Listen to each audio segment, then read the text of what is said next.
When your soul is weary, God is trying to speak to you. There are seasons when you wake up and nothing is technically wrong, yet something deep inside you feels tired. Not the kind of tired that a good night's sleep can fix. Not the kind that comes from working too much or carrying too many responsibilities. This weariness sits lower than your thoughts and heavier than your emotions. It lives in your soul. You still believe, you still pray, you still show up. But everything feels slower now. Your joy doesn't rise as quickly. Your prayers don't flow as easily. Even worship feels like effort instead of overflow. And quietly, without saying it out loud, you begin to wonder why something that once felt alive now feels heavy. Many people assume this kind of weariness means they're drifting away from God. But Scripture shows us something very different. Again and again, the Bible reveals moments where God draws near not through excitement or strength, but through exhaustion, stillness, and spiritual fatigue. There are times when God does not interrupt your weariness. He uses it. A weary soul is not a sign that God has left you. Often, it's a sign that He is trying to get your attention in a deeper way. When noise fades, when motivation weakens, when you no longer have the energy to pretend everything is fine, the heart becomes honest. And honesty is where God speaks most clearly. This kind of weariness strips away shallow faith. It removes the masks, the formulas, the polished prayers. What remains is something raw, something real. And that is exactly what God desires. Not your performance, not your strength, not your ability to hold it all together. He wants you as you are when you no longer have the energy to impress or explain. If your soul feels tired right now, you are not failing. You may be listening without realizing it. God often speaks not when we are rushing forward, but when we finally slow down enough to feel the weight we've been carrying. This weariness may not be a warning.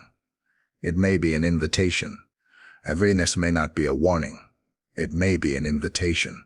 And if you lean into it instead of running from it, you may discover that God has been speaking all along, waiting for the moment your soul became quiet enough to hear Him. Number 1. Soul weariness is different from physical exhaustion. There is a kind of tiredness that sleep can fix, and then there is a kind that sleep never touches. The Bible makes this distinction clear, even if we often ignore it. You can rest your body and still wake up feeling empty inside. You can slow your schedule and still feel drained. That's because what you're experiencing isn't physical exhaustion, it's soul weariness. Physical tiredness comes from doing too much. Soul weariness comes from carrying too much. It happens when your spirit has been holding weight it was never designed to bear. Expectations, disappointments, unanswered prayers, silent grief, pressure to stay strong, pressure to stay faithful, pressure to not question God even when your heart is struggling. Over time, these things settle into the soul, and they begin to drain life from the inside out. Scripture shows this again and again. David didn't just cry out, "My body is tired." He said his soul was downcast within him. Elijah didn't collapse because he ran too far. He collapsed after a spiritual battle, when the emotional and spiritual weight finally caught up with him. Jeremiah didn't quit because his work was hard. He quit because his soul felt crushed by the burden of carrying God's message in a hostile world. These were not weak believers. These were deeply connected servants of God who reached moments where their souls could not keep pretending everything was fine. One of the dangers of soul weariness is that we try to fix it the same way we fix physical fatigue. We rest more, distract ourselves, stay busy, or numb the feeling. But soul weariness is not cured by escape. It requires attention. It requires listening. It requires recognizing that something inside you is asking for more than relief. It's asking for truth. Often your soul becomes weary when it has taken on roles God never assigned to it, trying to control outcomes that belong to Him, carrying guilt He already forgave, holding responsibility for other people's choices, trying to be strong enough so God doesn't have to intervene. The soul was never meant to be the source, it was meant to stay connected to the source. When your soul grows weary, it is not betraying you. It is signaling that something is out of alignment. And God allows that signal because He cares more about your inner life than your outward appearance. He would rather slow you down than let you live disconnected from Him while appearing faithful. If your weariness doesn't make sense on the surface, that's because it's deeper than the surface. Your soul is speaking, and before it ever speaks to you, God is already speaking through it. Number 2, God often speaks loudest when your strength is gone. There are moments when God speaks through clarity, and there are moments when He speaks through collapse. Scripture shows that some of the most significant encounters with God happened not when people were strong, confident, or in control, but when they had reached the end of themselves. When strength fades, the noise of self-reliance finally quiets, and that silence becomes holy ground. As long as you still have energy to push, fix, explain, or endure on your own, it's easy to mistake movement for faith. But when your strength runs out, something changes. You stop performing. You stop pretending. You stop relying on momentum. And in that place, God often begins to speak in ways He couldn't before. Not because He was silent earlier, but because you were not yet ready to listen. The Bible repeatedly reveals this pattern. God waited until Abraham's body was as good as dead before fulfilling His prize. He met Moses not in confidence, but in reluctance. He spoke to Elijah not in fire or wind, but in a gentle whisper after complete emotional exhaustion. God did not overpower them. He met them when their strength could no longer compete with His voice. This is why soul weariness can feel so disorienting. It removes the familiar tools you used to rely on. The strategies stop working. The passion fades. Even your spiritual habits feel heavy. But this is not God abandoning you. It is God creating space. When your strength disappears, your heart becomes receptive in a new way. You no longer approach God with solutions. You approach Him with surrender. God does not shout over your busyness. He does not wrestle for attention with your self-effort. He waits. He allows strength to fade so that trust can deepen. That's why Scripture says, "Be still and know that I am God." Stillness is not inactivity. It is the moment when control finally loosens its grip. If you feel weaker than you used to, that weakness may be the very place where God is drawing closest. He often speaks loudest not when you are standing tall, but when you are finally kneeling, not in defeat, but in dependence. Number 3, a weary soul is often being redirected, not rejected. One of the most painful assumptions we make in seasons of soul weariness is that God is displeased with us. We interpret the heaviness as rejection, as if God is pulling away, closing doors, or withdrawing His favor. But Scripture reveals something far more loving. Very often, when your soul grows weary, God is not pushing you away. He is redirecting you. There are paths that look faithful on the outside, but quietly drain the soul on the inside. Responsibilities God never assigns. Expectations placed on you by people rather than by Him. Seasons that once fit but no longer align with who God is shaping you to become. When the soul resists, it does not always do so with rebellion. Sometimes it resists because it senses misalignment before the mind does. Throughout the Bible, God used weariness as a holy interruption. He slowed Moses when leadership became too heavy for one man to carry. He stopped Elijah, not because Elijah failed, but because Elijah was running on adrenaline instead of obedience. He isolated Paul at key moments, not as punishment, but as preparation. In each case, weariness became the pause that protected them from continuing in a direction that would eventually broken them. A redirected life often feels confusing before it feels clear. God rarely explains the shift in advance. Instead, he allows discomfort to rise until the heart begins to ask different questions. Not how do I push through, but Lord, what are you changing? Soul weariness becomes the signal that something must be adjusted, surrendered, or released. This is why forcing yourself forward during spiritual exhaustion can deepen the fatigue. You end up fighting the very tension God is using to guide you. The soul grows tired when it is trying to remain loyal to a season that has already ended. God does not redirect harshly. He redirects through heaviness, through loss of appetite for what once energized you, through a quiet resistance you can't explain. If you feel weary despite doing the right things, it may be because God is gently turning you, not away from Him, but toward something more aligned with His purpose for you. Number 4. Soul weariness can be God exposing hidden weights. Sometimes the reason your soul feels tired is not because of where you are going, but because of what you have been carrying. Not everything that burdens the soul is visible.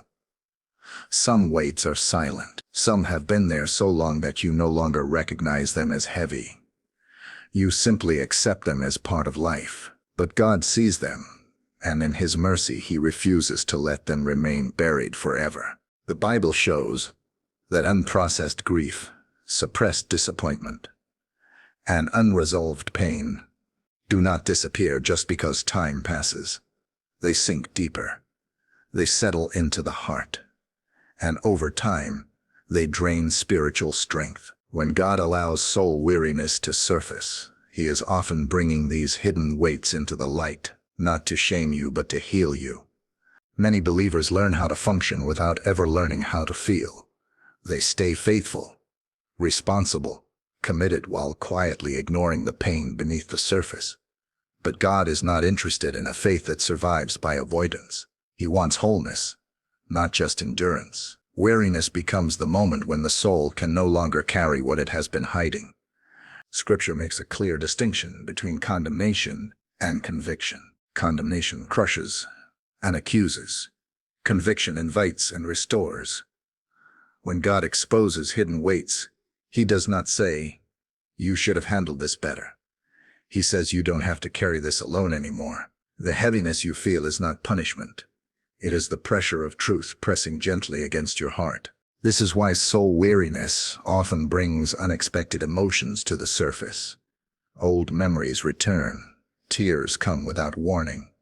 Anger, sadness, or confusion rise even when nothing obvious has changed. These are not setbacks. They are signs that God is doing deeper work than surface-level comfort. He is reaching places you could not access on your own. If your soul feels tired for reasons you can't explain, ask yourself what has gone unspoken, what has gone unhealed, what you've learned to live with but God is now inviting you to release. He exposes weight not to weaken you, but to free you. Number 5. When your soul is weary, God is calling you back to dependence. Soul weariness often reveals a quiet shift that happens over time. A shift from dependence on God to on yourself. It rarely happens intentionally. It happens slowly, through responsibility, through experience, through learning how to manage life and faith efficiently. You still believe in God, but without realizing it, you begin to rely more on your strength than on His presence. The Bible shows that even good things can become dangerous when they replace dependence. Serving God, helping others, staying disciplined, being faithful, none of these are wrong. But when they are carried without continual surrender, they begin to drain the soul. Spiritual burnout does not always come from sin. It often comes from carrying holy work with human strength alone. This is why Jesus didn't invite the strong, the capable, or the successful to come to Him for rest. He invited the weary. He spoke directly to those who were exhausted from trying to hold everything together. His invitation was not to try harder, but to come closer, not to perform better, but to receive. Dependence is uncomfortable because it strips control. It forces you to admit limits. It requires you to stop being the source and become the receiver. And for many believers, that is the hardest spiritual posture of all. We would rather be tired than vulnerable. We would rather be strong than honest. But God does not heal exhaustion by increasing your capacity. He heals it by restoring connection.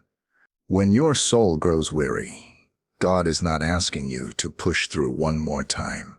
He is asking you to lay something down, to stop carrying what belongs to Him, to trust not just with your prayers, but with your weight.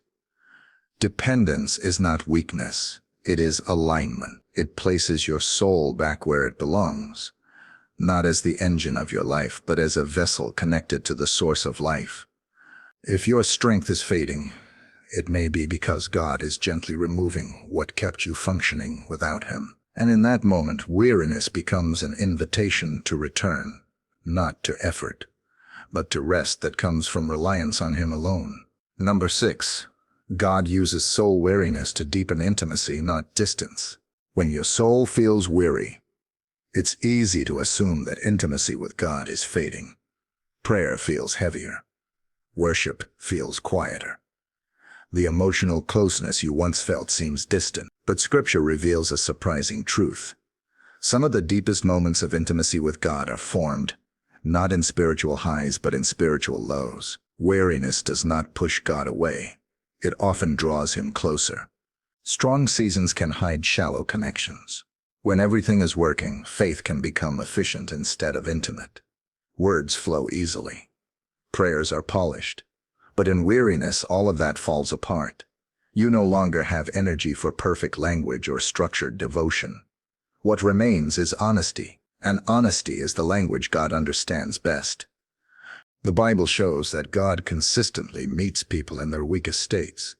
He listened to Hannah when her prayer had no words. He stayed close to David when his songs turned into cries. He walked with the disciples not when they were confident, but when they were confused and afraid. God is not intimidated by your exhaustion. He is drawn to your sincerity. This is why weariness often changes the way you pray. You stop explaining.